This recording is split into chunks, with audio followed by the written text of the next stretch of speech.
ఇక్కడ సరే రాజకీయంగా ఎవరికి లబ్ధి చెందుతుంది ఏంటి అసలు ఆ బిల్లులో ఏముందనేది పక్కన పెడితే ప్రధానంగా ముస్లింలకు సంబంధించిన ఓట్ బ్యాంకు ఎంతో కొంత ఇంపాక్ట్ చేస్తుంది. ఆంధ్రప్రదేశ్కి సంబంధించి చూసుకున్నా దేశవ్యాప్తంగా చూసుకున్నా కూడా కొంత ఇంపాక్ట్ చేస్తూ ఉంటుంది. కానీ కూటమికి సంబంధించి మొన్న ఎన్నికలకు సంబంధించి కూడా వక్స్ బిల్లు పైన కూడా కూటమి సర్కార్ చెప్తూ వచ్చింది ఏంటంటే మేము మీకు మద్దతుగా నిలబడతాము, మీకు సపోర్ట్గా నిలబడతామని చెప్పేసి ఇప్పుడు అధికారంలో ఉన్నటువంటి పార్టీలు చెప్పుకుంటూ వచ్చాయి. అధికారంలోకి వచ్చిన తర్వాత వాళ్ళు స్టాండ్ అయితే మామూలుగా మారలేదంటే కనీసం ఇఫ్తార్ విందులు జరిగితే దానికి పవన్ కళ్యాణ్ గారు కూడా హాజరు కాని పరిస్థితిని కూడా మనం చూస్తూ వచ్చాము.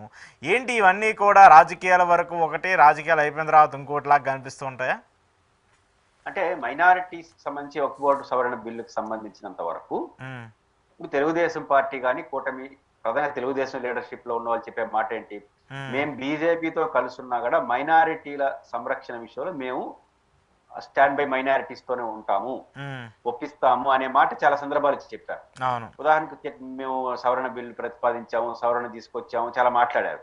నా పాయింట్ ఏంటంటే వక్ఫ్ బోర్డు సవరణలో ప్రతిపాదించినంత కరెక్ట్ అని లేదా ముస్లిం మైనారిటీస్ చేస్తున్న ఆందోళన అంతా రైట్ అని నేను మాట్లాడలేదు. బట్ తెలుగుదేశం పార్టీ నాయకులు ఇప్పుడు వాళ్ళ ఆందోళన ఏంటి, ఏవి సవరణలు మీరు ప్రతిపాదించారు, ఏమి సవరణలు ఒప్పుకున్నారు, ఆ చట్టాన్ని మేము బీజేపీతో ఉన్నాం కాబట్టి మేము సపోర్ట్ చేస్తున్నామని స్టాండ్ తీసుకుంటే మనం చేయగలిగింది ఏం లేదు. అట్లా కాకుండా బీజేపీతో ఉన్నా కూడా చాలా సందర్భాల్లో మేము మైనారిటీస్ హక్కుల విషయంలో మేము రాజీ పడము అని చెప్తున్నారు కదా. ఇప్పుడు వక్ఫ్ బోర్డు సవరణ సంబంధించి చట్ట సవరణ ముందుకు వచ్చిందో దాంట్లో కొన్ని అభ్యంతరాలు ఉన్నాయని మైనారిటీస్ చెప్తున్నారు. ఆ అభ్యంతరాలు కరెక్ట్ అనుకుంటే మీరు ప్రతిపాదించి మార్పులు చేసిన అభ్యంతరాలు అంటే చెప్పండి. తెలుగు కూటమిలు చెప్పాలి కదా. పవన్ కళ్యాణ్ గారితో బహుశా ఆయన సనాతన ధర్మం నినాదం తీసుకున్నప్పటి నుంచి కొంచెం దూరంగానే ఉంటున్నాడు మైనారిటీస్. ఏది ఒక స్నేహం చేసినప్పుడు ఇంకోటి పోగొట్టుకోక తప్పదు కాబట్టి అది ఇది కాకుండా పోతుంది. కాబట్టి మైనారిటీస్ ఆందోళన చెందుతుంది కరెక్టా తప్ప ఈరోజు మద్దతు ఇచ్చే వాళ్ళు చెప్పాల్సింది కరెక్టా.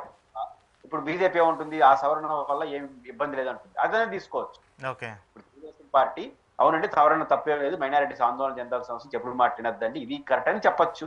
లేదా మీకోసం మేము ఈ సవరణలు చేసామని చెప్పొచ్చు.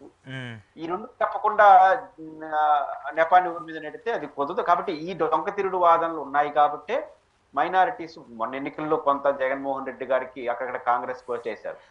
ఈ చట్ట సవరణను వ్యతిరేకించడం ద్వారా కూటమి అనుకూలంగా ప్రవర్తించిన కారణంగా మైనారిటీస్ లో కన్సాలిడేట్ అయ్యే అవకాశం ఉంది. జగన్ గారికి అనుకూలంగా రాజకీయంగా కన్సాల్ట్ అయ్యేదానికి అవకాశం ఉంది. ఎంతో కొంత తెలుగుదేశానికి మనకు 20-30 నియోజకవర్గాల్లో డిసైడ్ ఫ్యాక్టర్ కదా మైనారిటీస్, ఎంతో కొంత ఓట్ బ్యాంక్ ఉంటుంది ఉంటారు. అది ఖచ్చితంగా రాజకీయంగా కూడా కొంత తెలుగుదేశానికి ఇబ్బందికర పరిస్థితులు ఉంటాయి.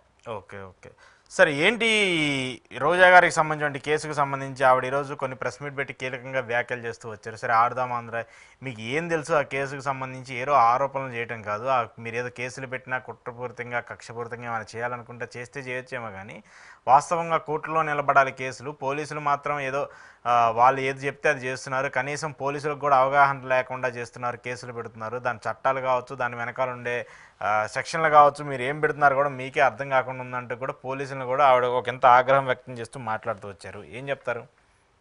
అంటే రోజా గారి మీద వాళ్ళకి కోపం ఎందుకో ఈరోజు ప్రెస్ మీట్ తో మనకు అర్థమైంది.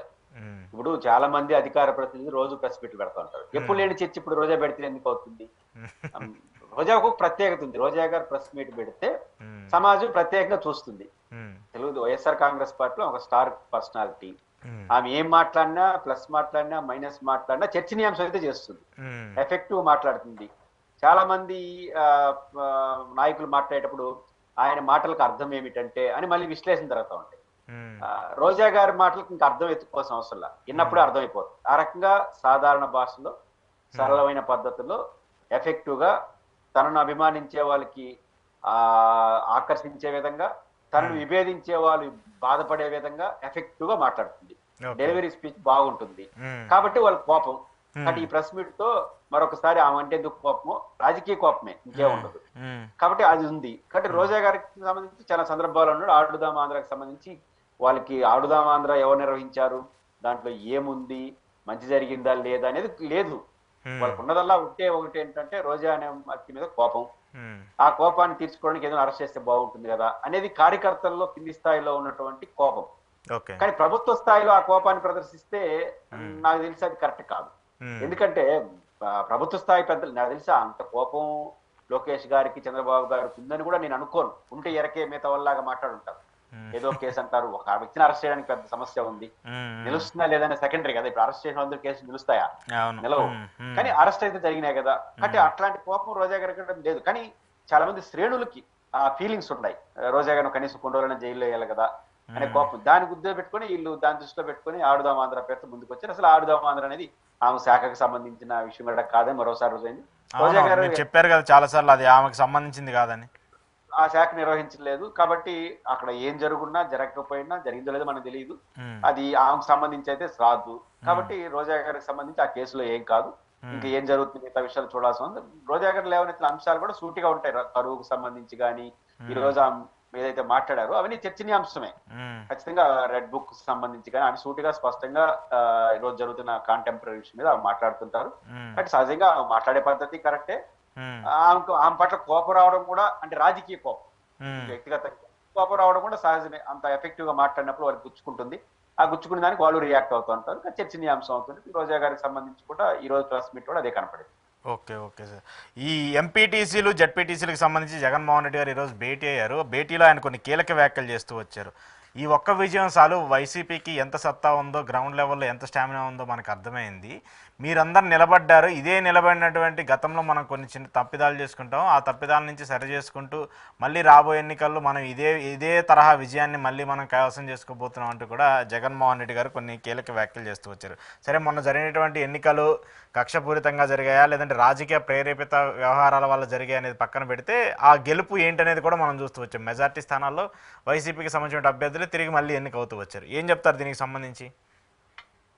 మీకు వైఎస్ఆర్ కాంగ్రెస్ పార్టీ భారీ ఓటమి తర్వాత ఒక ఆశ, అంటే భారీ ఓటమి తర్వాత ఇంకా ఈ పార్టీ నిలబడుతుందా నిలబడదా ఏంటి అనుమానాలు వస్తున్న నేపథ్యంలో ఈ 10